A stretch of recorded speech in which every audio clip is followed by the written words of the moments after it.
মধ্যে আসলে এটা পৰ্যায় অতিক্ৰম কৰিছে সেই পৰ্যায়ত কোনো কাৰণতে মানুহে শান্তিত জীয়াই থাকিব নোৱাৰে আজিৰ পৰা অসম বিধানসভা অধিৱেশন চলিছে এই চৰকাৰখনে আজিৰ দিনটোত সিদ্ধান্ত গ্ৰহণ কৰিব লাগে যে বজাৰ নিয়ন্ত্ৰণ কৰাৰ ক্ষেত্ৰতে তেওঁলোক ইতিমধ্যে বিফল হৈছে সফল হ'বৰ কাৰণে বিধানসভাৰ আলোচনা হ'ব লাগে আমি দেখিছোঁ যে বজাৰ আপোনালোকে দেখিব যে আমাৰ গুৱাহাটীৰ বজাৰবিলাকত যি ধৰণে আসলে মূল্য বৃদ্ধি হৈছে আপোনাৰ য'ত প্ৰডাকশ্যন হৈছে আজি খাৰুপেটীয়া বজাৰ হোলচেল ৰেট তাত প্ৰতিটো খাদ্য সামগ্ৰী 30 টকা আৰু গুৱাহাটীৰ বজাৰত 80 টকা বা 90 টকা ইয়াত কোনো আপোনাৰ নিৰীক্ষণৰ ব্যৱস্থাপনা নাই মুখ্যমন্ত্ৰী কিবা টাস্ক ফোৰ্স গঠন কৰিছে বুলি কৈছে সেই টাস্ক ফোৰ্সে কোনো বজাৰত অভিযান চলোৱা আমি দেখা নাই যাৰ পৰিণতিত এতিয়া পেট্ৰল ডিজেলৰ অত্যধিক মাচুল বৃদ্ধিৰ আলম লৈ অসাধু ব্যৱসায় ইয়াত সন্ত্ৰাস চলাইছে গুৱাহাটীৰ সন্ত্ৰাস চলাইছে অসমৰ জিলাই জিলাই সাংঘাতিক ধৰণে আসলতে খাদ্য সামগ্ৰীৰ দাম বৃদ্ধি হৈছে আৰু আপোনালোকে নিশ্চয় দেখা পাইছে যে এই মুহূৰ্তত আসলতে বিজেপি চৰকাৰখনে আজি প্ৰধানমন্ত্ৰী নৰেন্দ্ৰ মোদী ডাঙৰীয়াই যে ক্ৰাইচিছৰ কথা কৈ মহাসংকটৰ কথা কৈ তেওঁ এতিয়া বিদেশত গৈ মস্তি কৰি আছে আপোনালোকে নিশ্চয় দেখা পাইছে তেওঁ ইতিমধ্যে আসলতে ভাৰতৰ ৰাইজক মিঠাতেল খাব নালাগে বুলি ক'লে আৰু আপোনাৰ বাহন চলাব নালাগে বাহন কমকৈ চলাবলৈ ক'লে পেট্ৰল ডিজেল ভৰাব নালাগে যে ইলেক্ট্ৰিক বাহন চলাব লাগে বুলি কৈছে মানে এই মানুহজনে তাৰ পাছত এতিয়া বিদেশত গৈ আমি দেখিছোঁ তেওঁ যিটো সংকটৰ কথা কৈছিলে মানুহে সঁচাকৈ ভাবিছিলে যে আমি সঁচা মহাসংকটৰ ফালে আগবাঢ়িছোঁ কিন্তু এতিয়া তেওঁ ৰিলছ বনোৱাত ব্যস্ত হৈ আছে আজি প্ৰধানমন্ত্ৰী ইটালীৰ প্ৰধানমন্ত্ৰী মেলনিৰ লগত আপোনাৰ ৰিলছ বনোৱা কাৰ্যসূচীতে কি ঘুচাইছে যে সেই প্ৰধানমন্ত্ৰী নৰেন্দ্ৰ মোদী ডাঙৰীয়া যে এই অৰ্থনৈতিক ক্ৰাইচিছটোক লৈ যে সংকিত নহয় তেওঁ যে মানুহজন চিৰিয়াছ নহয় সেই কথাটো আজি ঘুচাইছে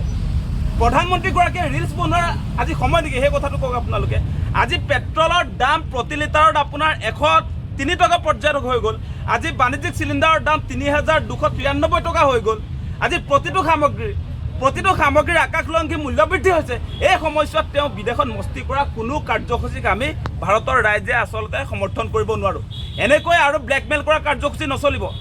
এতিয়া আপোনালোকে নিশ্চয় দেখা পাইছে সাধাৰণ মানুহে এতিয়া বজাৰত গৈ প্ৰয়োজনীয় খাদ্য সামগ্ৰী আসলে কিনিব পৰা নাই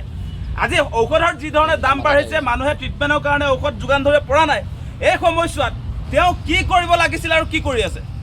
তেওঁ কি কৰিব লাগিছিলে আসলতে এই ক্ৰাইচিছৰ পৰা উদ্ধাৰ কৰিবৰ কাৰণে আসলতে প্ৰয়োজনীয় ব্যৱস্থাপনা ল'ব লাগিছিল নে তেওঁ আসলতে এনেকৈ আসলে লাখ বিলাসত তেওঁ মছগুল হৈ থাকিব লাগিছিলে সেই কথাটো আপোনালোকে চাওক আজি তেওঁৰ আপোনাৰ ফেচটোত যদি চাই আপোনালোকে তেওঁৰ বডি লেংগুৱেজটো যদি চাই এই প্ৰধানমন্ত্ৰীগৰাকী বডি লেংগুৱেজটোত কিন্তু ভাৰতৰ সংকটৰ কথা কেতিয়াও প্ৰকাশ নকৰে তেওঁৰ বডি লেংগুৱেজটোৱে সেইটো কেতিয়াও প্ৰমাণ নকৰে তেওঁ মুখত ভাৰতত থকা অৱস্থাত যিবিলাক কথা বতৰা কৈছিলে সেইটো কিন্তু আমি বিদেশত দেখা নাই বিদেশত তেওঁ আমোদ প্ৰমোদ লোৱাহে আমি দেখা পাইছোঁ তেওঁ যোৱাকালি মেলনিক কিবা ট্ৰফি গিফ্ট কৰিছে মেলনিক ট্ৰফি গিফ্ট কৰিছে তেওঁলোকৰ প্ৰেম আৰম্ভ হৈছে নেকি নাজানো কিন্তু এই ক্ৰাইচিছৰ সময়ত ভাৰতৰ জনতাই আপোনাৰ এই লীলা কিন্তু চাব খোজা নাই আমি তিলকে জীয়াই আছোঁ ভাৰতৰ ৰাইজ প্ৰধানমন্ত্ৰী বিশ্বগুৰু পাতি থোৱা নাই আজি আপুনি বিশ্বগুৰু বুলি কয় এই সময়ছোৱাত আসলতে যুদ্ধৰ যি আপোনাৰ পৰিৱেশ চলি আছে যুদ্ধকালীন সময়ছোৱাত আপুনি যি ধৰণে আসলতে বিশ্বগুৰু হিচাপে ভাৰতত যি ধৰণে দবদবাই থাকে আপোনাৰ সেই ৱৰ্ল্ড ৱাইড আপোনাৰ প্ৰভাৱটো যে নাই আপুনি সেই যুদ্ধ বন্ধ কৰিবতো পৰা নাই আজিৰ দিনটোত আপুনিতো কয় গোটেই বিদেশত আপোনাৰ প্ৰভাৱ আছে আপোনাৰ যদি ইমানেই প্ৰভাৱ আছে কিয় আজিৰ দিনটোলৈকে আজি 3 মাহ উকলি গৈছে তেওঁৰ সেই আপোনাৰ ইৰাণৰ পৰা যি আপোনাৰ তৈলজাত সামগ্ৰী যে আনি থকা হৈছে এইবিলাকৰ ৰেষ্ট্ৰিকশ্যন কিয় লগাই থকা হৈছে